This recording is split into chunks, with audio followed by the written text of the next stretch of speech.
আগামী 7ই সেপ্টেম্বর 2025 ভাদ্র পূর্ণিমার দিন শতাব্দীর সর্বব্যাপক এবং সর্বদৃশ্যমান চন্দ্রগ্রহণ হচ্ছে, যেটি পূর্ণগ্রাস চন্দ্রগ্রহণ।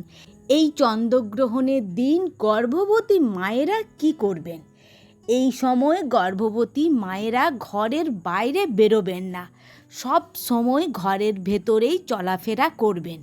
এই সময় হাতে বা পায়ের আঙুল একেবারেই ফোটাবেন না, বা কোনো জিনিস কাটাকাটি করবেন না, বা কোনো কাপড় জামা ছেঁড়াছেড়ি করবেন না, এবং কোনো ধারালো অস্ত্র হাত দেবেন না। আর যতক্ষণ গ্রহণ চলবে চোখ বন্ধ করবেন না। আর এই সময়ে কোনো কিছু খাবার গ্রহণ করবেন না।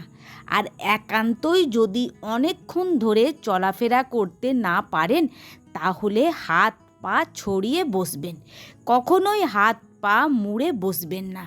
এই গ্রহণের সময় পারলে ভগবানের নাম করুন, ভালো ভালো বই পড়ুন। একান্তই যদি বই পড়ার ইচ্ছে না হয়, তাহলে ফোনে আপনারা ভগবানের নাম কীর্তন শ্রবণ করুন। এতে মা এবং আপনার সন্তান দুজনেই ভালো থাকবেন।